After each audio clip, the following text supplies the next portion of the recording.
adversarios. El que viola la ley de Moisés por el testimonio de 2 o 3 testigos muere irremisiblemente. ¿Cuánto mayor castigo pensáis que merecerá el que pisoteare al Hijo de Dios y tuviere por inmunda la sangre del pacto en el cual fue santificado e hiciere afrenta al Espíritu de gracia? Pues conocemos al que dijo: mía es la venganza, yo daré el pago, dice el Señor. Y otra vez, el Señor juzgará a su pueblo. Horrenda cosa es caer en manos del Dios vivo.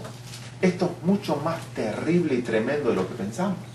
Nosotros hemos recibido un conocimiento precioso, el conocimiento más elevado que un ser humano pudiera aspirar a conocer, porque esta es una verdad completa. Esta verdad incluye la adoración al Dios verdadero, incluye todas las profecías de la Biblia, incluye las doctrinas más sublimes e incluye el bautismo que representa la muerte y la resurrección de Cristo.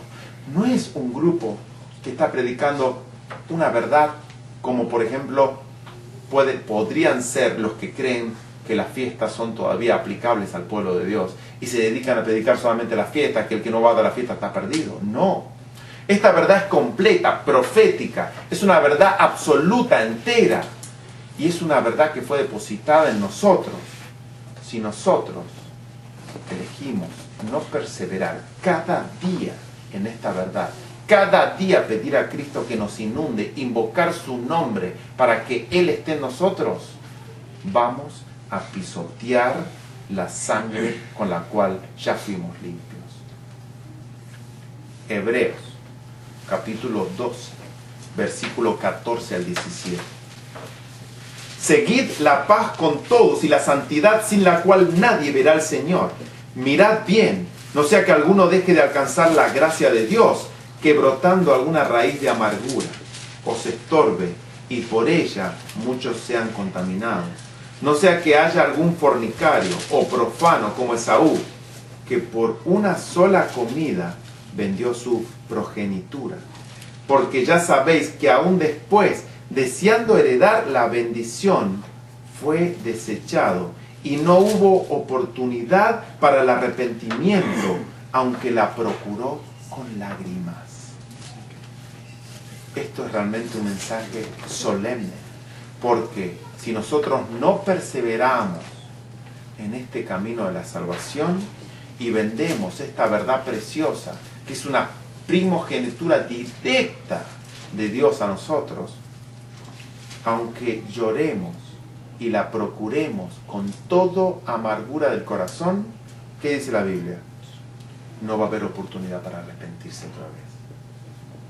Segunda de Pedro, capítulo 2, 18 al 22. Pues hablando palabras infladas y vanas, seducen con concupiscencias de la carne y disoluciones a los que verdaderamente habían huido de los que viven en error. Les prometen libertad y son ellos mismos esclavos de corrupción, porque el que es vencido por alguno es hecho esclavo del que lo venció. Ciertamente, si habiéndose ellos escapado de las contaminaciones del mundo por el conocimiento del Señor y Salvador Jesucristo, enredándose otra vez en ellas, son vencidos, su postrer estado viene a ser peor que el primero, porque mejor les hubiera sido no haber conocido el camino de la justicia, que después de haberlo conocido, volverse atrás del santo mandamiento que les fue dado. Pero les ha acontecido lo del verdadero proverbio: el perro vuelve a su vómito y la puerca lavada a revolcarse en el cielo.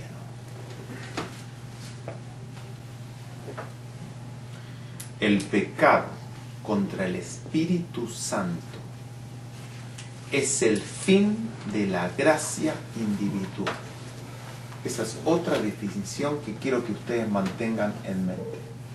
El pecado contra el Espíritu Santo es el fin de la gracia individual. No más sangre expiatoria.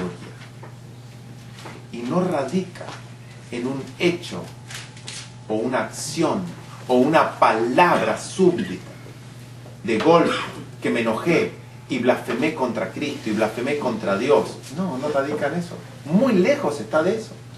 Es cuando Cristo cierra el expediente. Y lo cierra porque aunque le diera 10 vidas más, esa persona nunca más aceptaría la verdad. Cuando Cristo se retira de una persona, Él ve el futuro de la persona. Y Él sabe si alguna vez, debido a ciertas circunstancias, Él podría aceptarlo y arrepentirse de todos sus pecados y ser perdonado. Él viendo el futuro, Él sabe si una persona va a aceptar esa invitación. Pero Él trabaja para que esa persona sea salvo o en su defecto no tenga motivo para quejarse cuando sea condenado. A todas las personas Él trabaja y las llama, sabiendo Él mismo que va a perderse. Pero Él las llama porque realmente Él desea la salvación de cada uno de sus hijos y no quiere que se pierdan.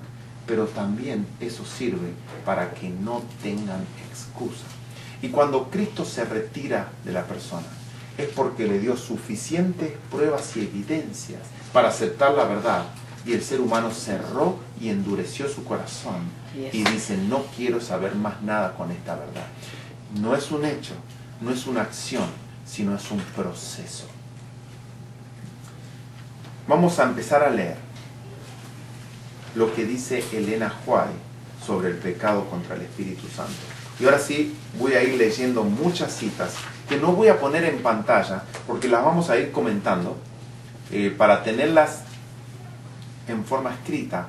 Vaya a nuestra página, a laverdadeterna.com, y baje el escrito, y ahí van a tener todas las cosas que yo he puesto en este estudio y que he traducido. Mi traducción no la baso en que sea una traducción perfecta o que se escuche demasiado bien para nuestra lengua, sino que sea lo más cercano a lo que expresó la autora, en este caso Elena White. Así que, pero de todas formas, si yo he traducido algo, dejo el original en el inglés para que los que entiendan inglés puedan comparar. Vamos a leer lo primero, a fin de conocerle, página 245. Y vamos a empezar a leer definiciones de Elena White. Quiero preguntar si ha quedado claro con la Biblia qué es el pecado contra el Espíritu Santo y cuándo lo cometemos. ¿Ha quedado claro con la Biblia? Ahora va a quedar aún mucho más claro con todo lo que va a decir Elena, porque va a ampliar el espectro. Y van a ver cosas realmente tremendas. ¿Qué es el pecado contra el Espíritu Santo? Conozco el peligro de los que rehúsan andar en la luz que Dios les da. Atraen sobre sí las terribles crisis que significa quedar abandonados a sus propios caminos, a su propio juicio. La conciencia se torna cada vez menos impresionable. La voz de Dios parece más distante. Y el que hace el mal es abandonado a su propia infatuación.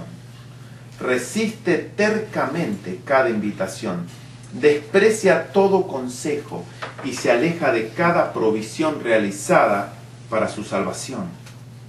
El Espíritu de Dios ya no ejerce un poder restrictivo sobre él y se promulga la sentencia. Es dado a los ídolos, déjalo. Es lo que vimos. El pecado, cuando se consuma, ¿qué ocurre? Termina el fin de la gracia. No hay más abogado, no hay más caso que reclamar, ya la sentencia es dada y la sentencia es para muerte eterna. Déjalo, es dado a los ídolos. Cuán oscura, cuán sucia, cuán obstinada es su independencia. Parecería como si la insensibilidad de la muerte estuviera en su corazón. Y escuchen esto que viene a continuación. Este es el proceso. ¿El qué? Proceso por el que pasa el alma que rechaza la obra del Espíritu Santo. Nadie necesita considerar el pecado contra el Espíritu Santo como algo misterioso e indefinible. El pecado contra el Espíritu Santo es el pecado de un rechazo persistente a la invitación a responder a la invitación a arrepentirse. Si rehusáis creer en Jesucristo como vuestro Salvador personal, significa que amáis la atmósfera que rodeó al primer gran apóstata. elegís esa atmósfera antes que la atmósfera que rodea al Padre y al Hijo. Y Dios os permite elegir. Más que claro esta cita. ¿Qué es el pecado contra el Espíritu Santo? Un proceso por el cual nosotros vamos endureciendo el corazón a cada invitación a arrepentirse. Dejamos de creer en Jesucristo como nuestro Salvador. ¿Y cómo lo dejamos de creer? Ahora, cuando te están enseñando con la palabra de Dios que la Trinidad no existe, que no existe un Dios paloma, que existe el Espíritu Santo y es una persona y es nuestro Señor y Salvador Jesucristo, y lo rechazas, ¿qué más puede hacer Cristo por ti? Porque cerraste la puerta de la verdad. ¿Tú crees que te puede llegar a salvar cuando ya te dio la verdad? Entonces es una elección de qué creemos y qué no creemos. La cita dice, la atmósfera que rodea al Padre y al Hijo. La atmósfera que rodea al Padre y al Hijo es una atmósfera de perfección y justicia. Ahora, nosotros estamos en la atmósfera trinitaria, porque la atmósfera trinitaria es justamente la que rodea a Satanás. ¿En qué atmósfera queremos estar? Mismo libro. ¿Qué libro leímos? A fin de conocer. A fin de conocer, en la página 246 dice lo siguiente. Quien es atraído una vez y otra vez por su Redentor y desatiende las advertencias dadas, no cede a su convicción de que deba arrepentirse y no escucha cuando es exhortado a buscar perdón y gracia, está en una posición peligrosa. Jesús lo está atrayendo. El Espíritu está ejerciendo su poder sobre él. ¿Quién lo está atrayendo? Jesús. Instándole a instándole a entregar su voluntad a la voluntad de Dios. Y cuando esta invitación es desatendida, el Espíritu es contristado. El pecador elige permanecer en el pecado y la impenitencia, aunque tiene evidencias para estimular su fe. Siempre Cristo da evidencias, siempre da evidencias. Y una evidencia adicional no será de ninguna utilidad. Una pequeña pausa acá. A veces pensamos que si le mostramos los libros originales y si pudiéramos encontrar una página escrita con Elena White, los vamos a convencer. No. La evidencia que tenemos delante de nuestros ojos es más que suficiente. Más que suficiente. No necesitamos más evidencia, porque Cristo nos da evidencia y también nos da lugar a la duda. Siempre trabaja así. Nos da lugar para que dudemos, porque tenemos que avanzar por fe en base a la evidencia. Cuando una persona cierra los ojos a la evidencia, no hace falta que le muestren más evidencia, porque aunque viniera Cristo en persona, lo rechazarían y dirían que está equivocado. Sigo leyendo la cita. Está respondiendo a otra atracción, y esa es la atracción de Satanás. Yo le doy vuelta para que se entienda todo el párrafo. El pecador elige permanecer en el pecado y la impenitencia, aunque tiene evidencias para estimular su fe, y una evidencia adicional no será de ninguna utilidad. Está respondiendo a otra atracción, y esa es la atracción que Satanás ejerce sobre él. Presta obediencia a los poderes de las tinieblas. Esta conducta es fatal y deja al alma en obstinada impenitencia. Y escuchen esto. Esta es la blasfemia más generalizada entre los hombres y obra en forma muy sutil, hasta que el pecador no siente remordimiento, no oye la voz de la conciencia, no experimenta el deseo de arrepentirse y en consecuencia no tiene perdón. Ese es el proceso. Rechazamos a Cristo, nos atrae otro poder, otro líder que es Satanás. ¿Y qué ocurre? Ya no podemos escuchar, porque Cristo, Él te va a despertar y te va a resucitar, pero Él no va a obligar tu voluntad. Él se va a presentar, pero la voluntad la vas a ejercer tú, porque tenemos libre albedrío en el momento que Cristo nos resucita. Y vamos a elegirlo a Él o vamos a elegir al otro líder, que es Satanás. Los que resistan al Espíritu de Dios piensan que en futuro podrán arrepentirse, cuando estén listos para iniciar una reforma, pero entonces el arrepentimiento estará fuera de su alcance.